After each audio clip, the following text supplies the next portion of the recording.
Welcome to Climate Quickies, bite-sized nuggets of climate goodness from our TEDxLondon experts in under 5 minutes. So this week we're joined by John Marshall, a climate marketeer and the founder and chairman of the Potential Energy Coalition, which is a non-profit that uses the power of marketing to develop new narratives, engage new audiences, and build demand for a better, cleaner, prosperous world. And John's going to be sharing with us not just his general kind of genius and expertise, but also the results of some really exciting new research that's come out.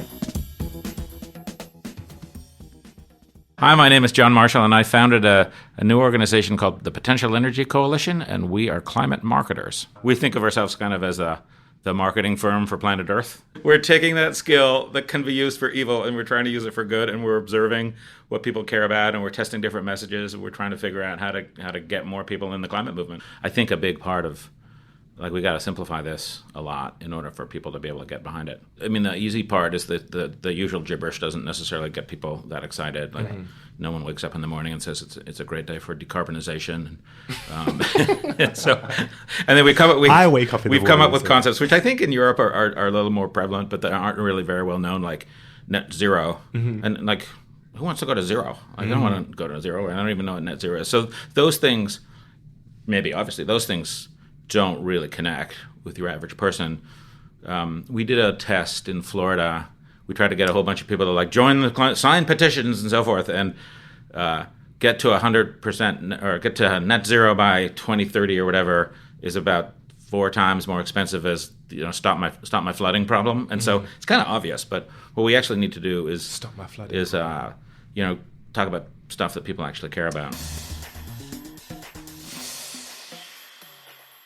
Moms are one that we talk to all the time because they care a lot and they move a lot and they do a lot and they typically get involved in lots of social movements, and, whether it's gun violence or drunk driving or seatbelt laws and so forth. So the moms are usually in the forefront. So we do a lot with moms. We found that had a funny epiphany the other day. We looked at all the data, and there's these debates. So should it be about fear? No, you should be about hope. Should it be about sacrifice? No, you should be about abundance. All these, and so we run all these ads, and it turns out that none of it's right. The thing that works the best with moms is actually love. Wow! Because taking care of your kids is a primary motivator, and so people get motivated by that.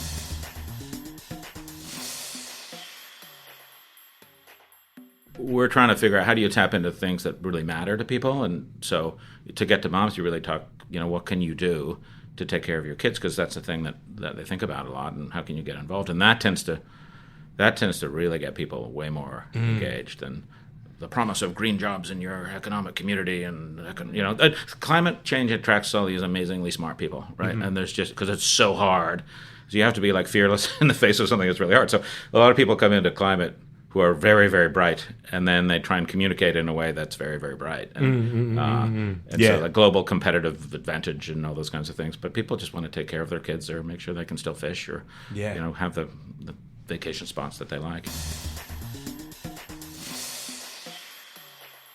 I think the biggest problem of all is that if you did a pie chart of the messengers, 90% of them would be politicians, and so we picked the least picked the least trusted humans on Earth to talk about the most important problem.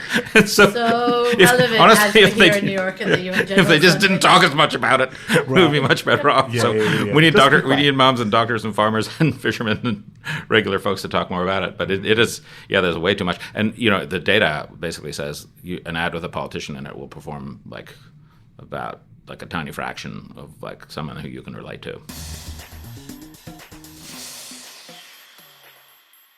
Climate's actually not an adjective, as it turns out. It's a noun, and so we've invented this really useless phrase, climate change, that we're stuck with. Right. We should have called it the pollution blanket or overheating or something that people can imagine. But we're stuck with that. Yeah. And if there was one thing we learned about the whole thing, is just talk about pollution.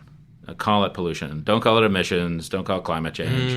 And it's, if you think about it, and this gets to getting the average person's head into this, because if you ask the average person help fight climate change, they're like, oh no, how do I start? Can I have a difference? But if you say we're not fighting climate change, we're fighting the polluters who are causing climate change, that seems a lot easier, right? And so you say, 70 or 100 companies are responsible for 71% of the pollution that's overheating the earth. People are like, oh, we can do that. We can actually talk to those 100 companies. Someone can call them up and we can put regulations on it. So it makes people feel much more relaxed.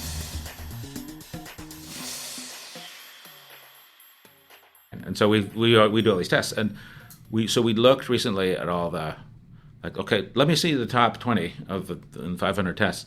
And then you look at it and it's like, oh, they all have one thing in common. They have faces. Right. Not just people, but they got faces, and the faces are really close to the camera. And you can see people's eyes. So the closer you get, and then you give a person a name and a location and a story, it's just dramatically more effective than anything else. And I think we started on concepts, and now we got to get down to reality. And the thing is, there's so much reality to talk about now that whenever you're talking about climate change, within 5 or 6 words, accompany it with a consequence, so that so it become relatable. So the climate change that caused the flooding in Pakistan, the climate change that caused the dramatic overheating, the climate change that burned up Maui, the climate change that's increasing your air conditioning bills. Not a future consequence, but no, something a that today has consequence. happened. But stick a consequence in there, because climate change is kind of a loosey-goosey, weird thing. Yeah. Thanks for listening to this quickie. This episode was created by our superstar podcast team at TEDxLondon. Until next time, stay curious.